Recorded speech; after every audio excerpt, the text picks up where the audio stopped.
개장 전 80분 오늘 장을 움직일 이슈들 짚어보겠습니다. 어제 시장 특징 헤드라인으로 체크해볼까요? 코스피 3년 9개월 만에 3,100선 돌파, 28만 닉스 찍고 6만 전자 회복입니다. 코스피는 3,100선을, 코스닥은 800선을 탈환했던 어제 시장 강세 배경에는 큰 틀에서 보자면 두 가지 이유가 있었죠. 일단 중동 대탕트, 그러니까 긴장 완화가 있습니다. 어제 이 시간 속보로도 전해드렸는데요. 이스라엘과 이란이 휴전에 합의하면서 그간 시장의 단기 변수로 작용한 중동 갈등은 소강 국면으로 진입했습니다. 여기에 연준 내에서도 조기 금리 인하 목소리가 나오기 시작했는데요. 미셸 보우먼 연준 부의장, 월러 연준 이사에 이어 7월 금리 인하에 대해 공개적으로 발언을 했고요. 이는 국채금리 하락으로도 이어졌습니다. 즉 전반적으로 투자 심리가 개선되니 우리 시장도 고유의 이슈에 집중할 수 있었던 건데요. 투심 개선 속 SK하이닉스는 장중 28만 원을 돌파, 시가총액은 사상 처음으로 종가 기준으로도 200조 원 위로 올라왔습니다. 삼성전자도 3개월 만에 6만 선을 회복했죠. 반도체 투탑이 저력을 발휘한 이유, 한마디로 정리하자면 실적 기대감 부각입니다. 글로벌 메모리 반도체 업체 중 가장 먼저 실적을 발표해 풍향계로도 불리는 마이크론이 내일 새벽 실적을 발표하는 가운데 2분기 실적 낙환론을 입증해 줄 거란 기대감 때문인데요. 자, 이런 기대감을 반영하듯 외국인은 반도체 탑2를 집중 순매수합니다. 코스피 시장 전체를 매수한 규모보다 이 두 종목을 더 담아냈던 건데요. 자, 그런 의미에서 내일 새벽 우리는 마이크론 실적에서 무엇을 주목해야 하는지도 간략하게 확인해 보도록 할까요? 가장 먼저 연간 디램 수요, 즉 빅그로스 생산율 증가율을 올려잡는지가 중요합니다. 관세로 미리 수요를 당겨갔기 때문에 하반기 수요에 대한 불확실성이 우려되는 상황이죠. 만약에 빅그로스를 올려잡는다면 이는 불식될 수가 있겠고요. 그리고 마이크론의 경우 HBM3 12단 공급이 본격화되면서 마진이 개선됐는지까지도 함께 체크를 해봐야겠습니다. 마이크론 실적과 함께 우리 반도체주에 미칠 영향 내일 발빠르게 전해드리겠습니다. 자, 그럼 오늘 시장을 움직일 무버들도 함께 확인을 해봐야겠죠. 간밤 이스라엘과 이란이 휴전 합의에도 미사일을 발사했다는 소식에 불안감이 감돌긴 했습니다만 휴전은 휴전, 존중하겠다는 양측의 입장이 나오자 미증시는 강세, 특히 나스닥 100지수 같은 경우에는 신고가를 경신하기도 했죠. 여기에 파월 연준 의장의 매파적인 발언 속에서도 고용이 둔화하면 금리를 일찍 내릴 수 있다는 등 비둘기파적인 발언들이 있었고 이에 10년물 국채금리 4.3%를 하회했습니다. 그리고 MSCI 연례 시장 분류가 발표가 됐는데 한국, 선진국 지수 포함을 위한 워치리스트 포함에 불발됐습니다. 다만 이는 지난주 이미 시장 평가를 통해 어느 정도 예상이 갔던 내용들이라 큰 영향은 없을 수가 있겠고요. 그리고 섹터별로 보자면 그간 급등한 스테이블 코인주를 움직일 여러 이슈들, 재료들이 있습니다. 자세히 함께 확인해 볼까요? 일단 간밤 미증시에서 가상화폐 관련주는 강했지만 스테이블 코인 관련주인 서클은 15% 하락 마감했습니다. 간단하게 보자면 이유는 단기 과열 그리고 경쟁자들이 많아질 수 있다는 분석을 소화했기 때문인데요. 특히 돈나무 언니로도 유명하죠. 캐시우드의 아크인베스트먼트 지난 4거래일간 150만 주를 매도를 했습니다. 자, 6월 첫째 주 상장 이후 현재까지 서클이 600%대의 상승률을 이어가고 있다 보니 자연스러운 차익 시연이라는 말들이 나오고 있는데요. 어제 우리 시장에서 카카오페이가 과열로 거래 정지가 되었다 보니 수급이 카카오뱅크로 이어지는 등 관련주들은 기대감 속에서 초강세를 이어가고 있는 상황입니다. 카카오뱅크는 이에 단기 과열 종목으로 지정되기도 했죠. 간밤 서클 하락이 흐름의 전환을 의미하는 건 아니며 시간에서 서클은 다시 2% 오르고 있습니다만 우리 시장에서도 차익 시연에 대한 욕구를 일부 자극하지는 않을지, 그러니까 모두가 다 가기보단 차별화가 나타날지 주시해 봐야겠고요. 그리고 일정적으로 재료가 될 이슈도 함께 있습니다. 오늘과 내일 NH투자증권이 스테이블 코인 코퍼릿 데이를 개최합니다. 6개 관련 기업들이 참여를 하게 되는데요. 오늘은 NHN KCP 미투온 핑거가 발표에 나서는데요. 구체적인 시장 진출 및 공약 발표가 나오는지도 함께 확인해 보시죠. 자, 간밤 뉴욕 증시를 보면 악재 완화의 리스크 온, 즉 위험 자산 선호 심리가 커졌죠. 우리 증시 이를 어제 강하게 반영했습니다. 추가적인 모멘텀이 필요한 시점, 오늘은 내일 마이크론 실적, 여기에 정책과 일정에 더 집중할 수도 있다는 점 기억하셔야겠습니다. 그럼 어제 장 마감 이후에 나온 공시는 안혜수 캐스터와 함께 체크해 보시죠. 네, 안녕하세요. 안혜수입니다. 크래프톤이 일본 애니메이션 제작사를 인수합니다.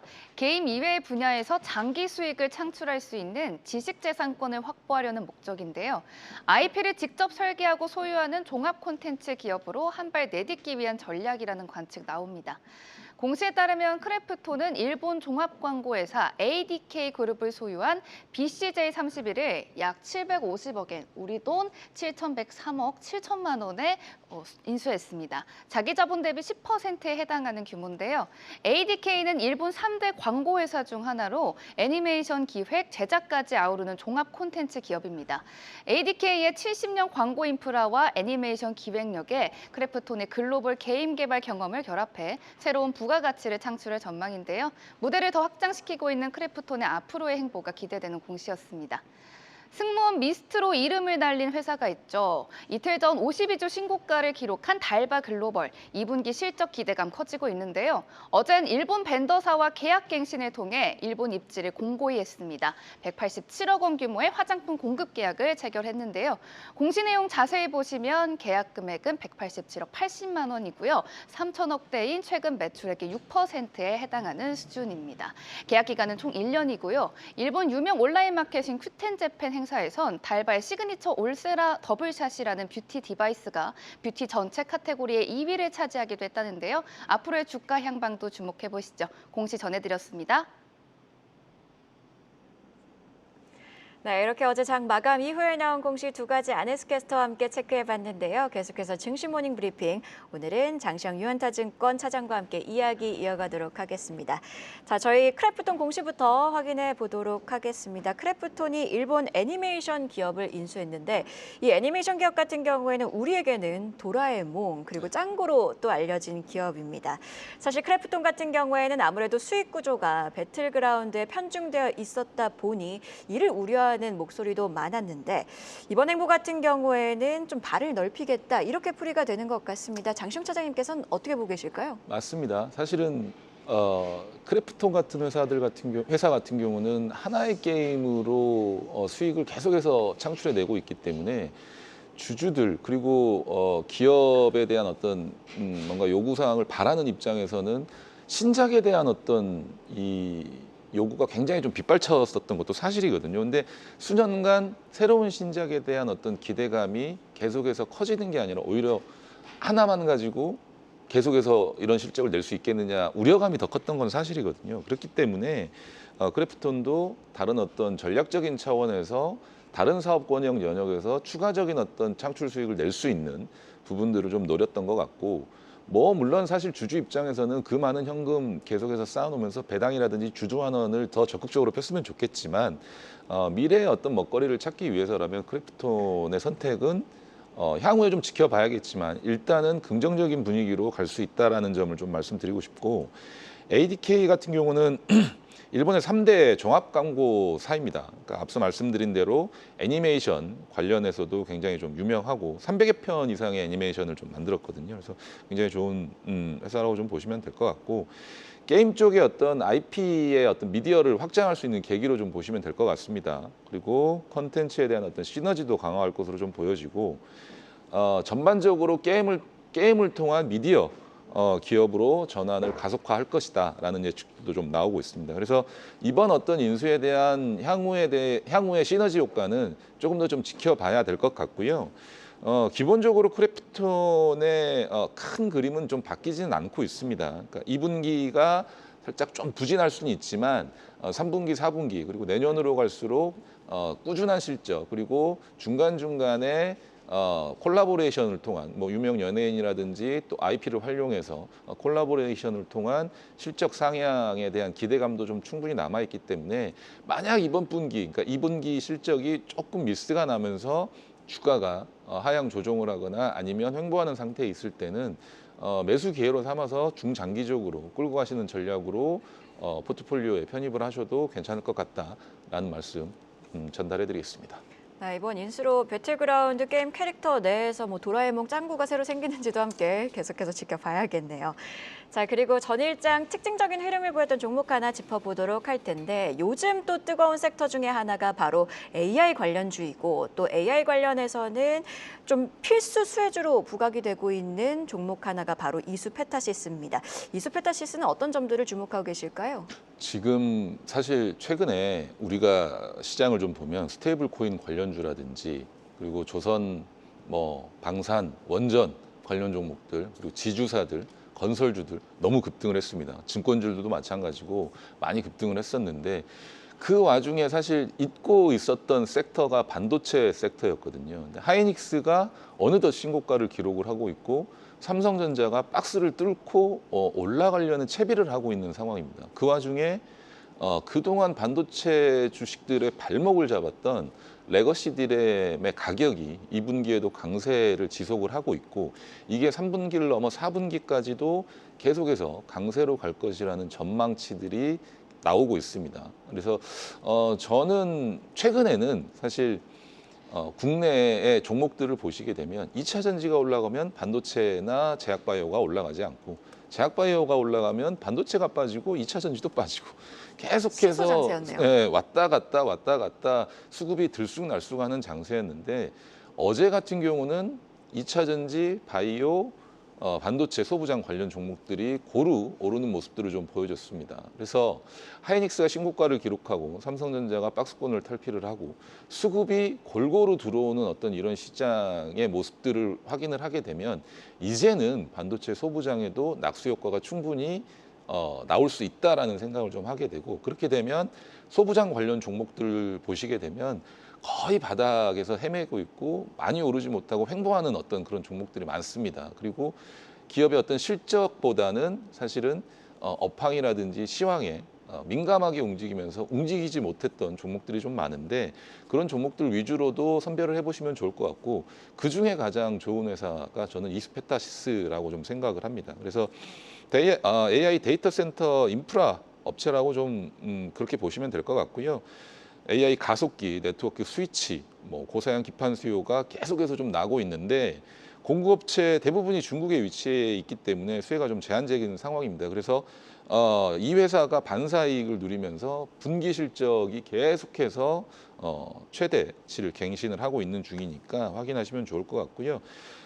현재 4공장까지 증설이 돼 있습니다. 1차 투자가 완료가 됐고 신규 공장 5공장까지 2차 투자가 구축이 되게 되면 한층 물량이라든지 이런 부분, 공급이라든지 이런 부분도 원활하게 진행이 될 거고 실적 추정치라든지 이런 부분들도 계속해서 올라갈 수 있기 때문에 또한 AI 데이터 수요, 그러니까 그래픽 카드라든지 이쪽 관련해서는 추가적으로 수요 자체가 줄지 않고 오히려 좀 늘어나고 있는 상황이기 때문에 후속에서 기판을 공급하는 MLB 기판을 공급하는 이 회사 같은 경우는 반사이익을 크게 누릴 수 있는 부분들도 있습니다. 그리고 어제 미국 시장에서도 반도체 지수가 굉장히 좀 크게 오른 면이 있기 때문에 오늘 국내 시장의 반도체에 대한 어떤 영향력 그리고 주가에 대한 어떤 긍정적인 부분 이런 부분들까지 감안했을 때 이스페타시스는 추가적인 상승도 우리가 고려를 해볼 수 있겠다라고 말씀을 드리겠습니다.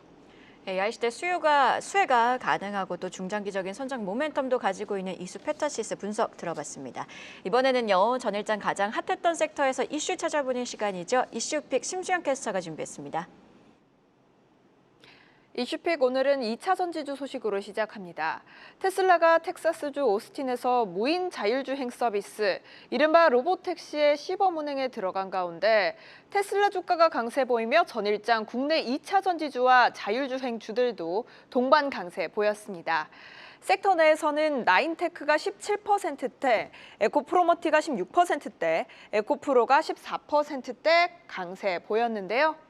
다만 테슬라 로보택시의 경우 이미 상용화 단계에 들어선 경쟁사들과 비교하면 아직 약하다는 평가가 나옵니다. 구글 웨이모는 미국 샌프란시스코와 LA 등에서 1,500대 이상이 운행 중이고 중국 바이두도 베이징과 상하이 등에서 수천 대의 로보택시로 승객을 실어 나르고 있기 때문입니다. 이들과 비교했을 때 테슬라 로보택시의 강점이라고 하면 이 자율주행 스캔 장비가 별도로 필요한 경쟁사와 달리 카메라와 인공지능을 기반으로 하고 있다는 점인데요. 이 차이점이 시간이 지날수록 어떤 파장을 가져올지 주목해 봐야겠고요. 2차 전지주의 시대가 돌아오기를 기다리고 있는 분들 많으실 것 같은데 지금보다도 더 주목받는 날이 오길 응원해 봐야겠습니다. 다음 소식도 살펴보겠습니다. 전일장 조선주가 다시 한번 불기둥을 세웠습니다. 관련해 대표적인 친한파로 알려진 마이클 바카로 미 국무부 방산수출통제 부차관보가 방위산업의 날 행사 참석을 위해 한국을 찾는다는 소식이 영향을 미쳤는데요. 관련해 방한 기간 동안 한화오션 거제 조선소와 한국항공우주 사천본사를 직접 방문한다는 보도가 나왔습니다. 현재 국내 양대 방산조선사를 꼽으라면 HD 현대중공업과 한화오션을 꼽을 수 있을 텐데요. 둘 다 미국 조선업 진출에 속도를 내고 있지만 그 방식은 확연히 다른 상황입니다. HD 현대는 미국 조선사 에코와 손잡고 현지 조선소에서 컨테이너선을 공동 건조하고 있지만 한화는 필리 조선소 인수와 호주 오스탈 지분 인수 등을 통해 직접 진출에 나서고 있는데요. 추후 미국 방산 조선 시장에서 두각을 나타낼 전략은 어떤 전략일지 지켜보시죠. 지금까지 심수연이었습니다. 네, 이렇게 이슈빅 두 가지 확인해 봤고요. 하나씩 분석 자세히 들어보도록 하겠습니다. 테슬라가 로보택시를 출시했죠. 어제 우리 시장에서는 2차 전지주가 강했고 또 자율주행 관련주들도 강했는데 물론 2차 전지주는 리스크온 그러니까 위험자산 선호 심리가 살아나면서 그간 눌렸던 만큼 수급이 강하게 들어왔다 이렇게 풀이를 해봐야 될 것 같은데 로보택시 출시 자체는 좀 상징적입니다. 그런 만큼 분석을 들어봐야겠죠. 영향은 얼마나 있을까요? 네, 사실 저는 2차 전지와 테슬라를 더 이상은 엮지 않았으면 좋겠습니다. 사실 이제 테슬라는 깡통 전기차에서 이제 벗어나서 로보택시의 출시에 대한 부분은 우리는 이제 자율주행으로 가겠다. 그리고 이 차량용 어떤 플랫폼 회사, 그러니까 FSD를 자율주행 성공으로 인해서 판매하는 플랫폼 회사로 가겠다라는 의지를 보여준 거거든요. 그리고 테슬라 같은 경우는 이제 앞으로 휴머노이드 로봇까지 남아있기 때문에 만약 테슬라의 휴머노이드 로봇이 출시가 되고 그 부분에 대해서 국내 배터리 업체들이 전고체 배터리를 개발을 하고 거기에 탑재되고 이런 모멘텀들이 살아난다고 한다면 2차 전지는 다시 한번 불을 뿜을 수 있겠지만 당장의 수급이 들어온 거는 앞서 이제 앵커님께서 언급해 주셨다시피 일시적인 어떤 투심의 완화에 대한 수급의 효과라고 좀 보시면 될 것 같고 이게 추세를 잡으려면 앞서 말씀드린 대로 새로운 모멘텀이 나오면서 패러다임의 어떤 전환이 좀 필요한 시점입니다.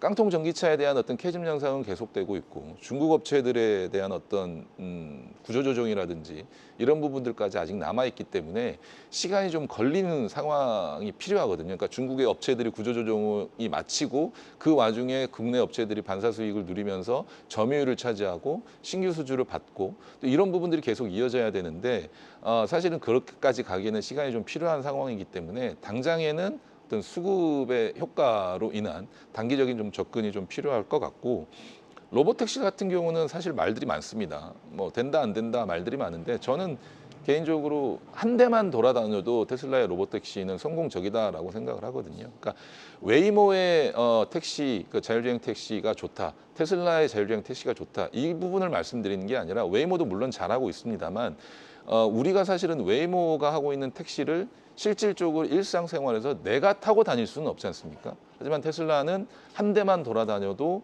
성공을 한다면 그걸 가지고 우리가 프로그램을 사서 FSD 사실은 1,000만 원이면 사거든요. 프로그램을 사서 장착을 하고 테슬라 차량을 실질적으로 우리가 일상생활에서 바로 상용화가 가능하다라는 부분이 오히려 장점이기 때문에 FSD의 어떤 미래가 우리가 생각하는 것보다는 테슬라의 어떤 로보택시 성공으로 인해서 훨씬 빠르게 실생활에 완전 자율주행차로 다가오지 않을까라는 생각을 하고 있고 국내에서는 사실 이제 자율주행 관련주로 판도가 어떤 식으로 바뀔지는 모르겠지만 일단 현대모비스가 SOS랩과 차량 램프, 내장형 라이다를 좀 개발하고 있는 중이기 때문에 자율주행 관련 모멘텀을 조금은 이어받을 수 있을 것으로 좀 보여지고 있고요. 현대 오토에버가 전일 급등하는 모양을 좀 보여줬는데 현대기아차 커넥트카 관련 모멘텀과 더불어서 자율주행 관련 데이터 수집 그리고 소프트웨어 관련 모멘텀도 충분히 받아갈 수 있을 것으로 보여지기 때문에 뭐 이 두 회사 테슬라 로보택시 관련 자율주행 종목으로는 한번 살펴보시면 괜찮을 것 같다라고 정리를 해드리겠습니다. 자, 그런데 간밤 테슬라가 한 2% 정도 하락했던 게 로보택시에서 오류가 발견되면서 밀렸습니다. 오늘 시장 영향은 크게 있을까요? 크게 없을 것 같습니다. 사실은 이게 이제 초기 상황이고 테슬라도 그렇기 때문에 한 10대 정도만 일단 시범 운행을 하는 거거든요. 그러니까 이게 계속해서 오류를 잡고 또 한 번 추가적으로 대수가 늘어나고 계속해서 사람들의 사용 빈도라든지 횟수가 좀 늘어난다고 한다면 뭐 더 할 나위 없는 결과치를 좀 도출을 해낼 수가 있을 거라고 좀 보여지기 때문에 한두 개 정도의 오류 그리고 계속 뭐 이게 당장에 오류가 나서 폐지를 하는 수순까지 간다면 문제가 발생할 수 있겠지만 오류가 나서 어느 정도의 어떤 디폴트가 있는 부분들은 충분히 감안할 수 있는 사항이라고 좀 생각을 하고 있습니다. 자, 그리고 두 번째 이슈 픽 분석도 들어보도록 할 텐데 미국 국무부 방산수출통제 부차관보와 국방부 산하 고위 인사가 곧 방한을 합니다. 계속해서 우리나라를 좀 찾아주고 있는 모습인데요. 하나오션과 한국항공우주산업 사업장을 직접 돌아본다고 합니다. 우리 시장에는 어떤 영향이 있을까요? 그러니까 DIU라고 국방부 산하 혁신 조직인데 이 조직과 함께 이제 고위 인사 방안이 굉장히 좀 중요한 것 같습니다. 결국은 우리나라를 우방국으로서의 어떤 방산 파트너로 생각을 하고 있다라는 거고 그걸 검증하기 위한 절차라고 좀 보시면 될 것 같은데 기본적으로 이제 하나오션과 카이를 방문을 합니다. 항공우주를 방문을 하는데 하나오션 같은 경우는 이미 MRO와 함정 관련된 사업을 영위를 하고 있습니다. 그렇기 때문에 MRO 사업은 이미 뭐 계약을 따내고 수행 중에 있는 상황이고요. 필리존 선수 인수를 통해서 그리고 군함 건조 같은 경우는 오스틴 조선 호주의 오스틴 조선을 미국은 승인을 했습니다. 추가 지분 인수하는 걸 승인을 했고 호주 승인만 남겨놓은 상태에서 그렇게 진행이 된다라고 하면 국내 업체가 사실은 미국의 군함 수주를 한 첫 번째 효과를 나타낼 수가 있기 때문에 하나오션을 통해서 다른 업체들, 뭐 HD 현대중공업이라든지 삼성중공업이라든지 이런 회사들도 충분히 그 시장에 진출을 할 수 있는 레퍼런스를 대한민국이 갖게 되는 거기 때문에 저는 개인적으로 이번 방안을 통한 검증 다음 절차가 좀 궁금해집니다. 검증을 통해서 그 다음 절차가 좀 궁금해지는데 조금의 어떤 수주 기미라도 좀 보여진다고 한다면 이제는 뭐 유럽의 일부 국가들, 중동의 국가들을 넘어서 북미로까지 방산 기업들이 진출하는 쾌거를 달성할 수 있는 상황이 되기 때문에 방산주들 최근에 조금 조정을 받았습니다. 어제 사실 좀 전쟁 프리미엄이 좀 사라지면서 좀 조정을 받았는데 아직까지는 중장기 추세가 무너지지 않았다라고 생각을 합니다. 그래서 하나오션이라든지 한국항공우주를 포함한 다른 방산주들도 계속해서 지켜보실 필요가 있다라고 좀 정리를 해드리겠습니다. 방사는 중장기 추세가 무너지지 않았고 견고하다 이렇게 강조를 해주셨습니다. 자, 그리고 오늘 새벽 5시 반쯤에 나왔던 소식입니다. MSCI가 2025 연례 시장 분류 리뷰를 발표를 했는데 한국 증시 MSCI 선진지수 관찰국 대상국 지정에 불발이 됐습니다. 즉 선진국 지수로 편입이 되기 위해서는 먼저 워치리스트에 등재가 돼야 되는데 이 워치리스트 등재에 실패했고요. 또 사실 지난주에 이미 시장 평가가 나왔던 상황입니다. 해당 평가 보고서에서 우리 시장을 두고는 공매도 제도가 개선이 됐지만 뭐 외환 시장 접근성이라든지 이런 제도 개선은 아직 좀 미흡하다 이렇게 지적을 한 상황이어서 사실 워치리스트 등재는 어려울 것이라는 분석들도 있었습니다. 하지만 또 일각에서는 워낙 기대했던 이슈다 보니까 해당 사안을 좀 우려하시는 분들이 있을 것 같은데요. 오늘 시장 영향은 얼마나 정도 있을까요? 뭐 그렇게까지 좀 크지는 않을 것 같긴 한데 사실 최근에 국내 시장의 수급의 움직임을 좀 보시게 되면 오전에 프로그램 매도가 좀 나옵니다. 뭐 패시브 수급일 수도 있고 공매도 수급일 수도 있고요. 그 수급을 오전 뭐 10시, 11시 정도가 지나고 나게 되면 그 프로그램 매도를 기관과 개인의 수급이 다 감싸 올려서 다시 시장을 좀 더 강세로 만들어버리는 좀 경향들이 있거든요. 그렇기 때문에 MSCI 선진 지수에 포함이 되고 뭐 이렇게 되면 새로운 수급이 좀 들어오니까 더할 나위 없이 좋아지는 상황이겠지만 그 수급이 당장에 없다 하더라도 현재의 수급만으로도 충분히 시장은 추가적인 어떤 상승을 할 수 있다라고 좀 보여지고 있고 패시브 수급이 물론 중요하긴 합니다만 그게 들어올 수도 있었다는 게 안 들어오는 게 시장에 악재로 작용할 것 같지는 않습니다. 그렇기 때문에 그 부분 너무 염려하지 않으셔도 될 것 같고 최근에 이제 개인 투자자들도 투심이 좋아지면서 공격적으로 좀 다시 돌아오고 있습니다. 미장에서 돌아오고 있는데 저희는 이렇게 좀 표현을 합니다. 철수 엄마 머니가 돌아왔다. 한때 철수 엄마 밈이 좀 많이 돌았거든요. 그렇기 때문에 뭐 아들 뭐 사지 않고 뭐 산 거 아니지라는 밈 많이 보셨죠. 그래서 그 철수 엄마 머니가 투심 완화로 인해서 좀 돌아오고 있기 때문에 지속적인 어떤 상승이 어느 정도 추가적인 상승을 좀 기대할 수 있습니다. 수급적인 개선이 계속되고 있기 때문에 그런 부분들을 더 긍정적인 요인으로 확인을 하시고 시장에 좀 참여를 하셨으면 어떨까 하는 생각을 좀 하고 있습니다. 네, 이렇게 MSCI 선진국 등재 워치리스트 불발은 큰 우려사항은 아니며 다른 기관 또 개인의 수급을 충분히 기대해 볼 수 있다 이렇게 정리를 해주셨습니다. 지금까지 증시모닝 브리핑 오늘은 장시영 유한타증권 차장과 함께했습니다. 고맙습니다. 계속해서 다양한 경제 이슈를 알고 싶다면 구독과 좋아요, 알림 설정 부탁드립니다. AI 캐스터 권미정이었습니다.